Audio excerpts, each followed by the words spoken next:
vou seguir você no primeiro rabisco até o beabá. Em todos os desenhos coloridos vou estar.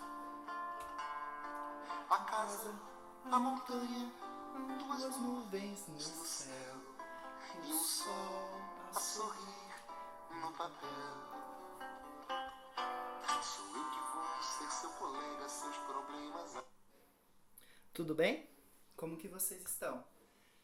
Galera, eu tô morrendo de saudade. Olha só, eu tava aqui pensando, como que a gente pode desenvolver, né, a criatividade nesse momento que a gente tá em casa, né, nesse momento curioso, inclusive. E aí eu pensei no seguinte, a arte ela é um momento da gente questionar, gente refletir, de colocarmos a cabeça para problematizar algumas coisas, não é mesmo? Então, desse modo, eu fiquei pensando, e como que a gente poderia fazer isso, né? Nesse formato, nesse distanciamento. E aí eu fiquei pensando, eu fui buscar algumas coisas, aí eu achei esse texto. E olha que curioso esse texto.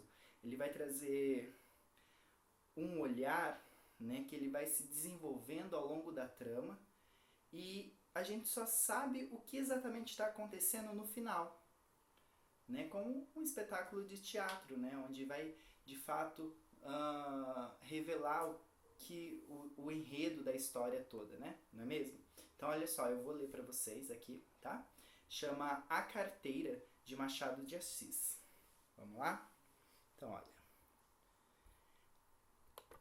De repente, Honório olhou para o chão e viu uma carteira. Abaixar-se, apanhá-la e guardá-la foi obra de alguns instantes. Ninguém viu, salvo um homem que estava à porta de uma loja e que, sem o conhecer, lhe disse sorrindo: "Olhe, se não dá por ela, perdi-a de vez." É verdade, concordou Honório envergonhado. Para avaliar a oportunidade dessa carteira, é preciso saber que Honório tem de pagar amanhã uma dívida, 400 e tantos mil réis. A carteira trazia um bocho recheado. A dívida não parece grande para um homem da posição de Honório, que advoga, mas todas as quantias são grandes ou pequenas, segundo as circunstâncias. E as deles, não podiam ser piores. Gastos de famílias excessivo. A princípio foi para servir alguns parentes, né? Depois para agradar a mulher, que vivia sempre aborrecida da solidão. Baile daqui, jantar dali, chapéu, leque, tanta coisa a mais que não havia remédio senão ir descontando do futuro. Endividou-se. Começou pelas contas de lojas, armazéns, passou a empréstimos, né? 200 a um, 300 a outro, 500 a outro, e tudo a crescer. E os bailes? Esses a darem-se, os jantares a comerem-se, um turbilhão perpétuo, uma voragem. Tu vais bem, não? Dizia ultimamente o Gustavo, advogado da família, da casa. Agora vou, mentiu Honório. A verdade é que ia mal. Poucas causas, de pequena monta e constituintes remissos. Por desgraça, perder ultimamente um processo com que fundara grandes esperanças. Não só recebeu pouco, mas também parece que lhe tirou alguma causa reputação jurídica. Em todo caso, andavam as mofinas nos jornais. Dona Amélia não sabia de nada. Ele não contava nada à mulher. Bons e maus negócios, não contava nada a ninguém. Fingia-se de tão alegre como se nadasse em um mar de prosperidade. Quando Gustavo, que ia todas as noites à casa dele, dizia uma ou duas pilheres. Então ele respondia com 3 ou 4. E depois ia ouvir trechos de música alemã, que Dona Amélia tocava muito bem piano, e que Gustavo gostava, gostava, gostava, indizivelmente. E jogavam cartas ou simplesmente falavam de política. Um dia, a mulher foi achá-lo dando beijos à filha, criança de 3 ou 4 anos, e viu-lhe os olhos molhados. Ficou espantada e perguntou o que era. Nada, nada. Compreende-se que era o medo do futuro e o horror da miséria. Mas as esperanças voltavam com facilidade. A ideia de dias melhores tinham de vir. Davam-lhe conforto para a luta. Estava com 34 anos. Era o princípio da carreira. Todos os princípios são difíceis, não é mesmo? E toca a trabalhar, a esperar, a gastar, a pedir fiado, emprestado, pagar mal, más horas. A dívida urgente de hoje são uns malditos 400 e tantos mil réis de carros. Nunca demorou tanto a conta. Nem ela cresceu tanto como agora. E a rigor, o credor não lhe punha uma faca nos peitos, mas disse-lhe com uma palavra azeda, com um gesto mau: e Honório quer pagar hoje mesmo. Eram 5 horas da tarde. Tinha lembrado de ir a um agiota, mas voltou sem ousar pedir nada. E, ao enfiar pela rua da Assembleia, é que viu a carteira no chão. Apanhou-a, meteu no bolso e foi andando. Durante os primeiros minutos, Honório não pensou em nada. Foi andando, andando, andando, até o Largo da Carioca. No largo, parou alguns instantes. Enfiou, depois, pela Rua da Carioca, mas voltou logo. E entrou na Rua Uruguaiana. Sem saber como, achou-se daí no Largo de São Francisco de Paula. E aí, sem saber como, entrou em um café. Pediu alguma coisa e encostou na parede. Olhando para fora, tinha medo de abrir a carteira. Podia não achar nada, apenas uns papéis sem valor para ele, mas ao mesmo tempo... E esta era a causa principal das reflexões. A consciência perguntava-lhe se podia utilizar do dinheiro que achasse. Não lhe perguntava com o ar de quem não sabe, mas antes com uma expressão irônica e de censura. Podia lançar mão do dinheiro e ir pagar a dívida? Eis o ponto.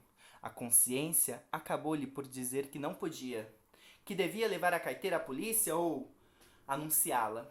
Mas tão depressa acabava de dizer isso, vinham outros apuros da ocasião e puxavam por ele e convidavam-no a ir a pagar a cocheira. Chegavam mesmo a dizer que, se fosse ele que tivesse pedido, ninguém iria lhe entregar. Insinuação que lhe deu ânimo. E tudo isso antes de abrir a carteira. Então, tirou-a do bolso, finalmente, mas com medo, quase às escondidas. Abriu.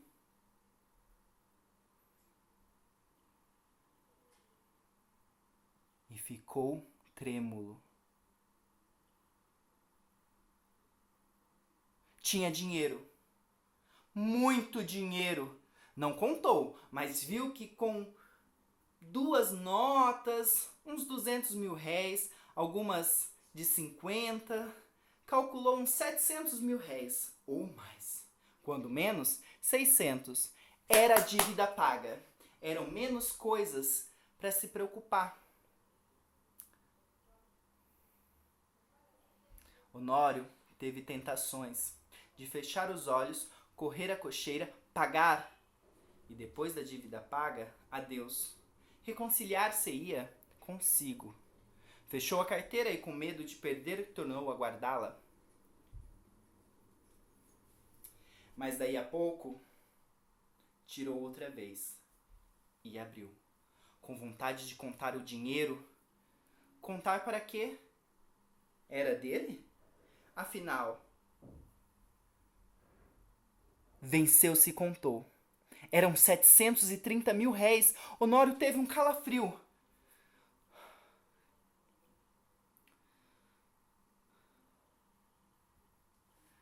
Ninguém viu. Ninguém soube.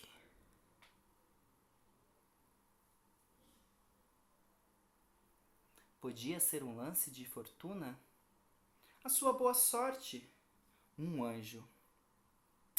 Honório teve pena de não crer em anjos. Mas por que não havia de crer neles? E voltava ao dinheiro, olhava, passava pelas mãos, depois resolvia o contrário, não usar do achado, restituí-lo. Restituí-lo a quem? Tratou então de ver se tinha algo na carteira, algum sinal. Se houver um nome, uma indicação qualquer, não posso utilizar desse dinheiro, pensou ele. Então, esquadrinhou os bolsos da carteira, achou cartas, mas não abriu. Bilhetinhos dobrados, mas não abriu. E por fim, um cartão de visita. Leu o nome. Era do Gustavo. Mas então a carteira... Examinou-a por fora e pareceu-lhe efetivamente do amigo. Voltou ao interior. Achou mais 2 cartões, mais 3, mais 5. Não havia dúvida, era dele. A descoberta entristeceu-o. Não podia ficar com dinheiro sem praticar um ato ilícito. E naquele caso, doloroso ao seu coração, por se tratar de um dano a um amigo. E todo o castelo levantado esboroou-se, como se fosse cartas. Bebeu a última gota do café, sem reparar que estava frio. Saiu, e só então reparou que já era quase noite. Caminhou para quase... Parece que a necessidade lhe deu uns 2 empurrões, mas ele resistiu. Paciência, disse ele consigo. Verei amanhã o que eu posso fazer. Chegando a casa, já ali, achou o Gustavo, um pouco preocupado, e Dona Amélia lhe parecia preocupada também. Entrou rindo e perguntou ao amigo se lhe sentiu falta de alguma coisa. Nada, respondeu. Nada? Por quê? Mete a mão no bolso. Não te falta nada? Falta minha carteira, disse Gustavo, sem colocar as mãos no bolso. Sabe se alguém achou? Achei-a eu, disse Honório, entregando-lhe-a. Gustavo pegou precipitadamente e olhou desconfiado para o amigo. Esse olhar foi de Honório como um golpe de estilete. Depois de tanta luta com a necessidade, era um triste prêmio. Sorriu amargamente. E como o outro lhe perguntasse onde achara, deu-lhe as explicações precisas. Mas conhece-a? Não.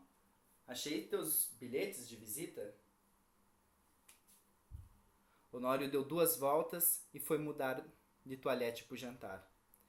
Então, Gustavo sacou novamente a carteira, abriu-a e foi a um dos bolsos, tirou um dos bilhetinhos que o outro não quis nem ler e estendeu a Dona Amélia, que, ansiosa e trêmula, rasgou em 30 mil pedaços.